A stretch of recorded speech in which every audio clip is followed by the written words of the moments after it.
வணக்கம் சுமதி சமையல். முருங்கைக்கீரை பொடி செஞ்சுருக்கேன். குழந்தைங்கள்லாம் கீரைனா சாப்பிடாதுங்க. அவங்களுக்கு இது மாதிரி அரைச்சி கொடுத்து நம்ம தோசையிலையோ இட்லிலேயோ எதுலேயோ சாதத்துலேயோ கலந்து கொடுத்தோம்னா ரொம்ப நல்லா சாப்பிடுவாங்க. அதுங்களுக்கு உடம்புக்கும் ரொம்ப நல்ல ஹெல்த் வேறு. அதனால் இதை எப்படி செய்யலான்ட்டு வீடியோக்குள்ளே போய் பார்க்கலாம். நல்ல முருங்கைக்கீரையை நான் ஒடிச்சிட்டு நல்ல குச்சி இருந்தால் பரவாயில்ல, சின்ன சின்ன குச்சிங்க இருந்தால் பரவாயில்ல, அதோடு அப்படியே நல்லா நம்ம தண்ணியில் போட்டு அலசிக்கலாம். நல்லா ஒரு 2-3 டைம் நல்லா அலசிடுங்க. மண்ணுக்குன்னு இருக்காது, இருந்தாலும் இந்த பூச்சிங்க எல்லாம் இருக்கும்ல, அதனால் இதை கொஞ்சம் நல்லா அலசிடுவோம். அலசிட்டு காட்டுறேன்.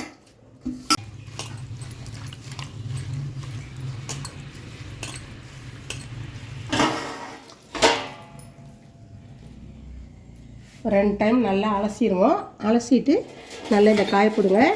துணி விரித்து காய போட்டிங்கன்னா அதுவும் நல்லா இந்த ஈரம்லாம் நல்லா இழுத்துரும். நான் பாத்திரத்துலேயே காயப்படலான்ட்டு நான் தாம்பரத்தில் காய போட்டுருக்கேன். ரொம்ப காற்றாக இருக்குது, அதனால் வெளியிலலாம் வைக்க முடியாது. அதனால் நான் உள்ளே வச்சு காய போடுறதுனால நான் துணி விரிக்காமல் தாம்பரத்தில் ஒரு 2 தாம்பரத்தில் காய வைக்கலான்ட்டு காய வச்சுட்ருக்கேன்.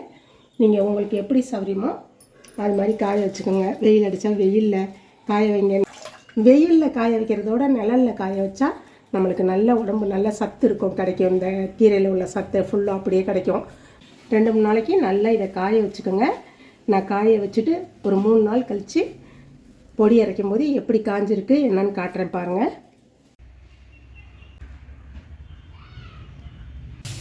நல்லா ஒரு 3 நாள் காஞ்சிருச்சு. நல்லா காஞ்சி நல்லா நொறுங்குது பாருங்கள். இது மாதிரி நல்லா காய வச்சுக்கோங்க. காய வச்சுட்டு இப்போ நம்ம எப்படி பொடி செய்கிறதுன்ட்டு பார்ப்போம்.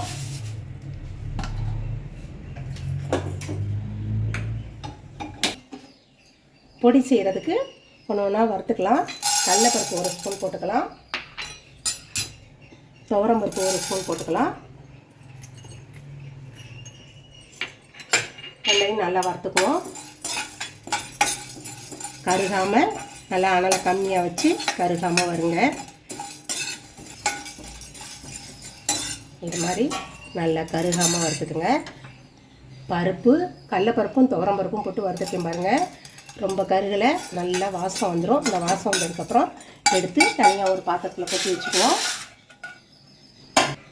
நான் உளுந்து உடைக்காத உளுந்து வச்சுருக்கேன். உடைச்ச உளுந்தோ வெள்ளை உளுந்தோ எந்த உளுந்து வேணாலும் அவங்கவுங்க இஷ்டத்துக்கு உளுந்து போட்டுக்கோங்க. நான் ஒரு 3 ஸ்பூன் உளுந்து போட்டிருக்கேன். இதை நல்லா வறுத்துக்குவோம். இது கருப்பாக இருக்கிறதுனால உங்களுக்கு தெரியாமல் வறுத்தாச்சு. அது நல்ல வெடிக்கிற சவுண்டு வரும். நல்லா வெடிக்கிட்டு பாருங்களேன். இது மாதிரி சவுண்டு வரும். கலரும் லைட்டாக மாறுற மாதிரி இருக்கும். அந்த டைமில் அந்த வாசம் வேறு நல்ல வாசமாக இருக்கும். அந்த டைமில் எடுத்து கொட்டி வச்சுக்குவோம். இன்னும் கொஞ்சம் நேரம் வறுக்கலாம். இதை மிளகு 1 ஸ்பூன் போட்டுக்கலாம். அவங்க காரத்துக்கு வேணும்னா இன்னும் கூட வேணும் அப்படின்னா போட்டுக்கோங்க. ஜீரகம் ஒரு 1/2 ஸ்பூன் போட்டிருக்கேன், ரொம்ப வேண்டாம், அது ரொம்ப கரிஞ்சிரும். அதனால் அதையும் பார்த்துக்கோங்க. எள்ளு 1 ஸ்பூன் போட்டிருக்கேன். எள்ளு பொரியிற வரையும் இருந்தால் போதும். ஜீரகத்தை ரொம்ப கறி விட்டாதீங்க. பாத்திரம் நல்லா ஹீட்டாக இருக்கிறதுனால உடனே புரிஞ்சிருச்சு பாருங்களேன். சவுண்டு வந்து பாருங்கள், எள்ளு சவுண்டு. நம்ம இதையும் எடுத்து ஒன்றா கொட்டிக்கலாம். முருங்கைக்கீரை நல்லா காய வச்சு எடுத்து வச்சுருக்கேன். இதையும் போட்டு லேசாக அப்படியே பரட்டி எடுத்துக்கலாம். கொஞ்சம் சூடாகட்டும், அதுக்காக லைட்டாக வறுத்துக்கலாம். சும்மாவே அப்படியேவும் போடலாம். இருந்தாலும் நம்ம கொஞ்சம் ரொம்ப நாளைக்கு வச்சுக்கிறவங்க மாதிரி இருந்தாங்கன்னா கொஞ்சம் வறுத்தா நல்லாயிருக்கும். அதனால் வறுத்து விட்டுக்கலாம்.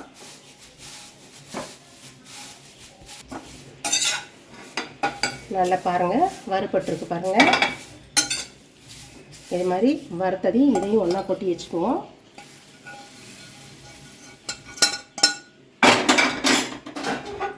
கருவேப்பிலை காய வச்சு வச்சுருக்கேன், அதையும் போட்டுக்கலாம். ஒரு 10 மிளகாய் போட்டிருக்கேன், 2 ஒன்றா போட்டு வறுத்துக்குவோம்.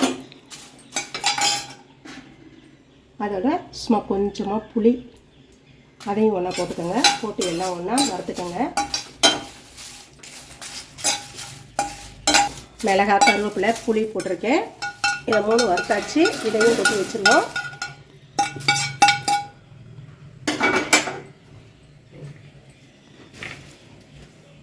நான் பெருங்காயம், கட்டி பெருங்காயம் வச்சுருக்கேன், அதனால் கொஞ்சோண்டு லைட்டாக எண்ணெய் ஊற்றி அதை வறுத்துக்கலாம். சும்மா கொஞ்சமாக ஒரு கட்டி போடுறேன் பாருங்கள். அதையும் நல்லா எண்ணெயில் பொரிய விட்டுக்கலாம். நீங்கள் தூள் வச்சுருந்தீங்கன்னா தூள் போட்டுக்கோங்க. அதையும் தனியாக வறுத்து எடுத்துக்கலாம்.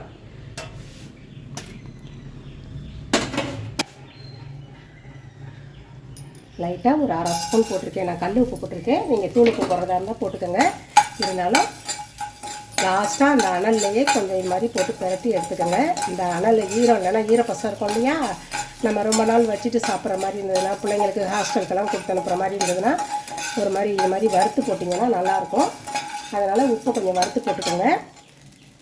கடலை வச்சுருக்கேன். இந்த கடலையும் லாஸ்ட்டாக போட்டு ஒரு பிரட்டிக்கோங்க. நான் முன்னாடி ஆல்ரெடி வறுத்து வச்சுருக்கேன் இந்த கடலையை. அதனால் லைட்டாக போட்டு எடுத்து வச்சுக்கிட்டேன். இதையும் தனியாக ஒரு பாத்திரத்தில் கொட்டி எடுத்து வச்சுக்குவோம். கொஞ்சம் லைட்டாக எண்ணெய் போட்டுக்கோங்க. ஒரு பூண்டு அப்படியே எடுத்து உரிச்சிக்கோங்க. உரிச்சு போட்டு வறுத்துக்கோங்க. பூண்டு ஃப்ளேவர் பிடிக்கும்னா போட்டு வறுத்து போட்டுக்கோங்க.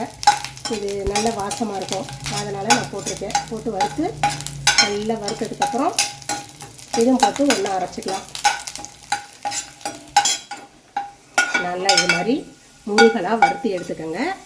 அதையும் இந்த கடலோட ஒன்றா கொட்டி வச்சுக்குவோம். நல்லா ஆறட்டும். அரைக்கும் போது காட்டுறேன். கருவேப்பிலை, மிளகாய், புளி எல்லாம் போட்டிருக்கோம்ல, இதை ஃபஸ்ட்டு போட்டு அரைச்சிக்குவோம். அதோட இந்த கீரையும் போட்டு அரைச்சிக்கலாம். முருங்கைக்கீரை